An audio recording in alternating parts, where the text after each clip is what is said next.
The government of Ethiopia says there is no plan for a ceasefire as they do not negotiate with insurgents. This follows former Nigerian President Olusegun Obasanjo's call at the AU Peace and Security Council meeting to have the federal government and TPLF withdraw their troops from held areas. In an exclusive interview, CGTN's correspondent Girum Chala spoke to Billene Seyoum, the press secretary of Ethiopia's prime minister, on the matter. Let's take a listen. Equalizing insurgency, equalizing an insurgent group and a terrorist organization is a first mistake that a lot of international groups are making. So that needs to be, first of all, checked. When the Ethiopian government took a unilateral ceasefire to support its own people within the Tigray region, and this was the end of June 2021, what we saw TPLF doing is, rather than taking that as an olive branch, they described it as a sick joke, and rather mobilized their entire community and the entire machinations within the Tigray region to attack the Afar region and to attack the Amhara region, to pillage communities, to destroy properties, public and private properties, to kill innocent civilians, raping women and children, as recent reports are also unfolding.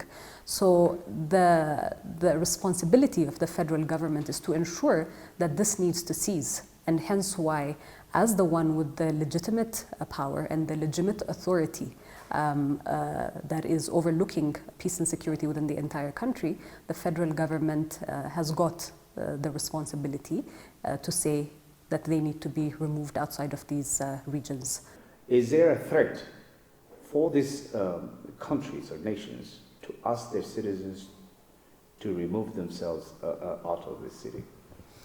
Like you said, I mean, countries have got their own processes of how they go about this, and they are, justified in their own right to do what they will with their citizens. But the unintended consequence of publicizing such kind of things is creating hysteria around the country, about the country, to an international community, based on, issues that are not really, or threats that are not really far and near. It's been almost 2 weeks, I think, since the hysteria around Addis being under siege emerged, and yet we have seen that, Addis Ababans are going about their daily lives peacefully. Not only Addis Ababa, but also the communities within the vicinity of Addis Ababa are also going about. So for an altercation that had happened, about 380 or 400 kilometers away, and for a battle, because, part of this war for the past year, there's so many battles that are happening. There are pushes, there are advances, there's defense, and there's offense. So for a particular, offense that may have been done by the TPLF, the way that they painted it, utilizing the propaganda machines, including within the international media, painted a really, incorrect picture of what's happening on the ground. So yes, they're moving some of their citizens, but I think there's also some citizens who are actively engaged and knowing how to differentiate between the wheat and the chaff in terms of the information.